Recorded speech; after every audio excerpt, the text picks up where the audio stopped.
இந்த காலத்தில் நாட்டுப்புற இலக்கியம் என்று இருக்கிறது. இந்த 100 ஆண்டுகளுக்குள்ளே நாட்டுப்புற பாடல்கள் வளர்ந்திருக்கின்றன. நாம் தவறாக நினைக்கிறோம் நாட்டுப்புற பாடல்கள் பல ஆண்டுகளுக்கு முன்னே எழுதப்பட்டது என்று.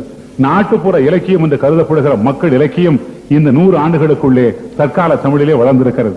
அருமையான பாடல்களை நாமகிரிப்பேட்டை நண்பர் என்கிற ஒருவர் தொகுத்து எழுதியிருக்கிறார். அன்னகாமம், கீவா ஜெகநாதன், அதை போல காவியா சண்முக சுந்தரம் போன்றவர்கள் எல்லாம் இந்த நாட்டு பாடல்களை தொகுத்து இருக்கிறார்கள். அதில் ஒரு அருமையான இடம் என்ன இடம் என்றால், ஒரு வயதான ஒரு பெண் இருப்பாள். அவள் மணந்து கொள்ள போகிற மாமன் மகனுக்கு குறைவான வயது. ஆனால் அடிக்கடி இந்த குள்ளமாக இருக்கிற இந்த மாமன் மகன் அவளை அப்படி அப்படி அழைப்பான். அவள் இப்படி இப்படி என்பாள். கோபம் வந்து விடுகிறது இவனுக்கு. ஏறத்தாழ 15 ஆண்டுகளுக்கு முன்னால் எழுதப்பட்ட பாடல்.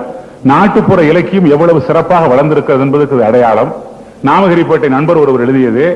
அதுல இருந்து சின்ன பையன் சொல்லுகிறான். என்ன சொல்றான் அவளை பார்த்து, சிறுமிளகு உரைக்காதோ, சித்தறிவாள் வெட்டாதோ, சிறுமிளகு உரைக்காதோ, சின்ன பையன் பாய்ச்சும் தண்ணீர் கமுகேறி பாயாதோ என்று பாடுகிற பாடல். இது பல்கலைக்கழகத்தில் பண்டாரகர் பட்டம் பெறுவதற்காக ஆராய்ச்சி பண்ணுகிறவர்கள் இதை எடுத்து விளையாடுகிறார். அவ்வளவு அருமையாக சிந்திக்கிறார்.